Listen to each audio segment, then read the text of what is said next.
భవత్ media news కి స్వాగతం. యాదగిరిగుట్టలో ఇటీవల జరిగిన స్వామివారి బ్రహ్మోత్సవాలు ఫిబ్రవరి 18 నుండి 28 వరకు జరిగిన బ్రహ్మోత్సవాలు అత్యంత ఘనంగా నిర్వహించామని తెలంగాణ రాష్ట్ర ప్రభుత్వం ఒకవైపు చెబుతుంటే, యాదగిరిగుట్టలో శ్రీ లక్ష్మీ నరసింహస్వామి దేవస్థాన ప్రధాన అర్చకులుగా శ్రీ తాండూరి వెంకటాచార్యులు ఫిబ్రవరి 25వ తారీఖు రోజు మనువడికి ఒక శిశువు పుట్టగా తనకు జాత శౌచము పురుడు వచ్చిన విషయం తనకు తెలిసినా అది ఏది పట్టించుకోకుండా ఆ మైలులోనే స్వామివారి కళ్యాణంతో పాటుగా రథోత్సవం చక్రతేదం శతాభిషేకం నిర్వహించారు. ఈ సందర్భంగా బహుజన సాహిత్య academy national committee of India అధ్యక్షులు నల్ల రాధాకృష్ణ మాట్లాడారు. ప్రధాన అర్చకులపై చర్యలు తీసుకుని సస్పెండ్ చేయాలని ఈవోకు వినతి పత్రం అందించారు. నా పేరు నల్ల రాధాకృష్ణ.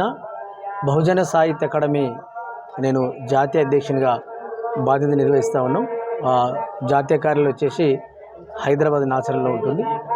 ఈరోజు తెలంగాణలోనే అత్యంత పవిత్రమైనటువంటి దేవస్థానమైనటువంటి యాదాద్రి లక్ష్మీ నరసింహస్వామి దేవస్థానం ఆవరణలో ఉన్నటువంటి ఈవో గారి కార్యాలయంకి వచ్చి వారిని కలిసి ఒక రిప్రజెంటేషన్ ఇవ్వడం జరిగింది. ఆ రిప్రజెంటేషన్ ముఖ్య ఉద్దేశము, మొన్న జరిగినటువంటి బ్రహ్మోత్సవాల సందర్భంగా ఎవరైతే ప్రధాన అర్చకులు కండూరి వెంకటాచార్యులు మరి వారి సమీప బంధువైనటువంటి కండూరి శ్రీనివాసులు వీరు ఎవరైతే ఉన్నారో ఆచార సాంప్రదాయాలకు విరుద్ధంగా ఆ బ్రహ్మోత్సవాల్లో పాల్గొనడం కానీ, అట్లనే వాళ్ళ ఇంట్లో కురుడు అంటే కొండూరు భార్గవ అనే వ్యక్తికి కుమారుడు జన్మించడం జరిగింది. మరి వీరికి మనమని వరుస అవుతారు. మరి వాళ్ళ ఇంట్లో కురుడు ఉండి మహిళ ఉన్న సందర్భాలలో గుళ్ళో నిర్వహించి ఏ కార్యక్రమాలకు కూడా వాళ్ళు పాల్గొనకూడదు. అట్లాంటిది అత్యంత వైభవపేతంగా నిర్వహించే పండుగ అయినటువంటి బ్రహ్మోత్సవాల సందర్భంగా వాళ్ళు దాంట్లో భాగస్వామ్యం ఏదైతే ఉందో మరి ఆచార వ్యవహారాలకు అది విరుద్ధం. ఇవాళ తెలంగాణలోనే అన్ని దేవాలయాలకు ఆదర్శవంతంగా ఉండే దేవాలయం యాదాద్రి టెంపుల్. మరి ఇక్కడ ఉన్నటువంటి అర్చకులే మరి వాళ్ళు తప్పు చేస్తే మరి వాళ్ళ మీద చర్య తీసుకోవాల్సిన అధికారులు ఎవరైతే ఉన్నారో వాళ్ళకు నిమ్మకు నీరెత్తినట్టుగా ఉన్నారు. మరి ఇది చాలా బాధాకరం, విచారకరం.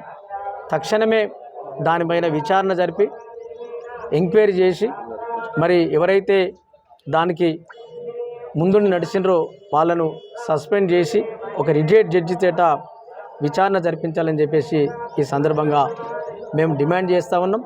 మరి మేము ఈవో గారిని కలవడమే కాదు, రేపు ఉదయం సోమవారం నాడు దేవాదాయ కమిషనర్ను కూడా అపాయింట్మెంట్ తీసుకున్నాం. మరి రేపు వారిని కూడా కలిసి ఒక రిప్రజెంటేషన్ ఇవ్వబోతూ ఉన్నాం. అట్లనే ముఖ్యమంత్రి గారిని, దేవాదాయ శాఖ మంత్రి గారిని కూడా కలిసి మేము వినతి పత్రాలు ఇచ్చి మరి మేము ఒక వారం రోజుల సమయం అడుగుతూ ఉన్నాం. ఈ లోపల కనుక చర్య తీసుకోకపోతే రాష్ట్ర వ్యాప్తంగా అనేక ప్రజా సంఘాలు, అది హైందవ ధర్మ సంఘాలు అన్నిటి కూడా మరి వాళ్ళందరూ కూడా పోగు చేసి పెద్ద ఎత్తున ఆందోళన కార్యక్రమాలు తీసుకుంటామని ఈ సందర్భంగా మీడియా ద్వారా విజ్ఞప్తి చేస్తూ ఉన్నాం. మరి ఈ కార్యక్రమంలో నాతో పాటుగా తెలంగాణ ఉద్యమకాల జేఏసీ రాష్ట్ర కోఆర్డినేటరు టేకి రాజశేఖర్ గారు, అట్లనే Telangana senior citizen JAC chairman Vishnu గారు, అట్లనే విశ్వ హిందూ పరిషత్ నాయకులు కొమ్మగల్ల వెంకటేశ్వర్లు గారు, అనేక ప్రజా సంఘాలు ఒక 30 మంది వరకు మేము ఈరోజు ఇక్కడికి రావడం జరిగింది. ఈవో గారికి రిప్రజెంటేషన్ ఇస్తే తప్పకుండా వారు చెప్పినారు, ఈ సమస్య మా దృష్టికి వచ్చింది, తప్పకుండా దీని మీద విచారణ జరిపి తప్పకుండా చర్యలు తీసుకుంటాము, మీకు సరైన న్యాయం చేస్తామని కూడా వారు హామీ ఇవ్వడం జరిగింది. వారికి ధన్యవాదాలు.